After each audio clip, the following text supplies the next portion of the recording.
Hola de nou i ara estem amb la Núria Catalán, que és una noia que ha estat estudiant bàsicament coses sobre l'aigua, és a dir, sobre els llacs i sobre els rius, quina influència tenen en l'ecosistema i ara mateix ha estat fent un projecte que l'ha portat a llocs molt diversos.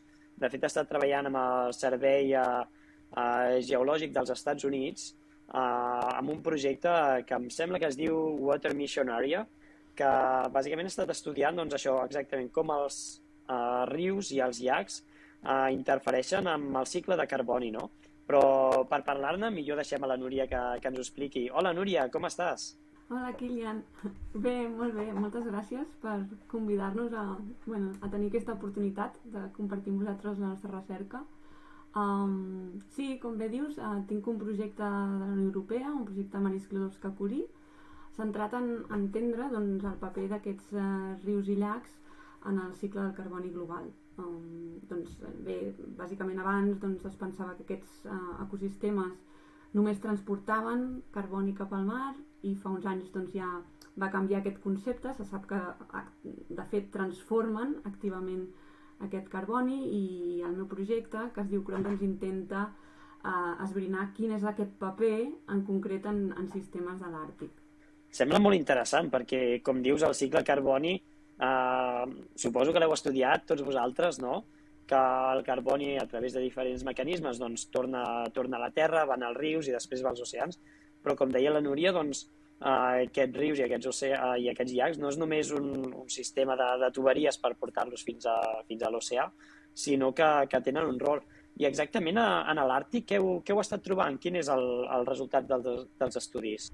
Bé, doncs encara estem a mig camí d'obtenir els resultats, però la primera part on hem estat estudiant és el nord de Canadà, que és el que es diu el High Semi-Arid Àrtic, i us heu d'imaginar un paisatge que és bastant pla i que està cobert de petits estanys, no? La majoria dels quals estan aïllats, és a dir, no estan connectats per rius entre ells.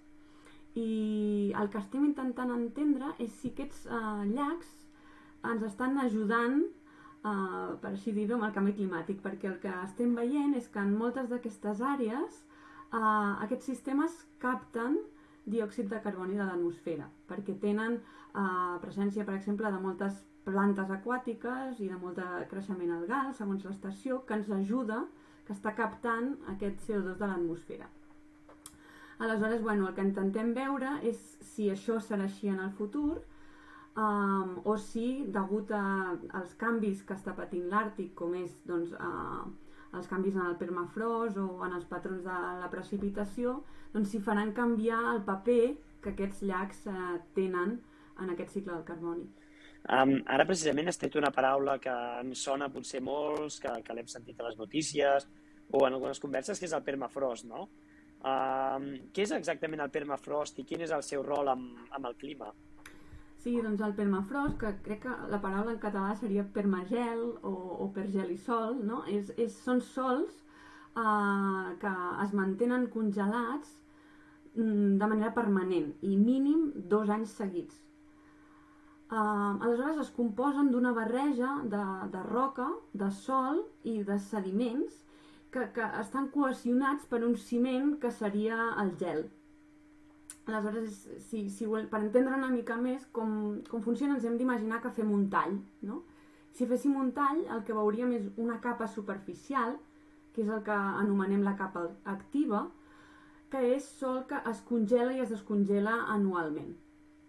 A sota d'aquesta capa activa és on tenim el permafrost, així dit, és on tenim el sòl que està congelat de manera permanent. I el que determinarà una miqueta com serà o com de dramàtic serà quan es descongeli aquest permafrost és el contingut en gel. Clar, imagineu-vos que tenim més o menys gel, doncs quan es descongeli de vegades quedaran aquests forats enormes, no?, que tots hem vist algunes imatges, i que pot donar lloc a aquests canvis tan abruptes. Aleshores, això seria una mica el component local, no? També és important tenir en compte que aquest permafrost, tot i que aquestes condicions tan fredes us podeu imaginar que només està a latituds molt altes i altituds molt altes, és a dir, a l'Àrtic, a cordilleres com l'Himàlaia, no?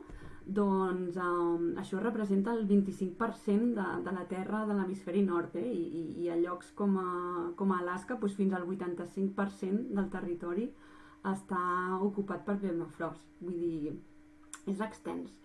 I hi ha zones on és continu, és a dir, diguéssim que tot el subsol estaria congelat, però conforme anem avançant cap a latituds més al sud, ja trobem el que anomenem permafrost discontinu, perquè el tenim més com ja a taques, no? I fins i tot doncs, permafrost que passa només de manera esporàdica, com podria ser doncs, als Pirineus, no?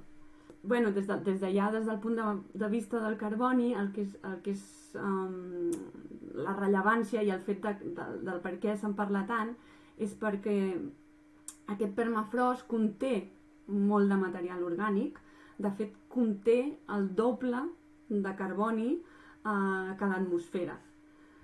I per tant, imagineu-vos, no, que ara aquest carboni el tenim aquí com el congelador, no? És a dir, com un pollastre al congelador, no? I en el moment en el que traiem aquest pollastre i el deixem a sobre la taula, doncs voldrà dir que hi ha bacteris que poden començar a degradar aquest carboni.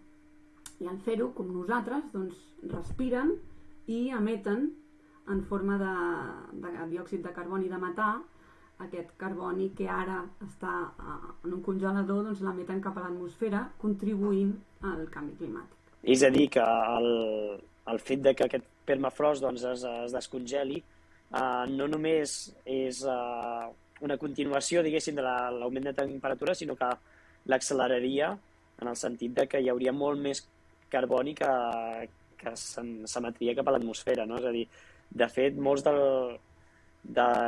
tots els científics amb els que parlo estan dient que el problema del calentament global és que no és lineal, sinó que a mesura que es va calentant, doncs tots aquests mecanismes doncs, el que fan és accelerar-lo d'una forma quasi exponencial.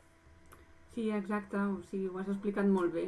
És el que en diem bucles de retroalimentació positiva, perquè precisament, doncs, no, en aquest cas, no, com més CO2 emetem a l'atmosfera, més s'escalfa el planeta, llavors més s'escalfa el permafrost, més s'enfon, més possibilitat de que aquests microorganismes l'utilitzin i emetin més CO2 a l'atmosfera, per tant, més s'escalfa, per tant, sí, és exactament així.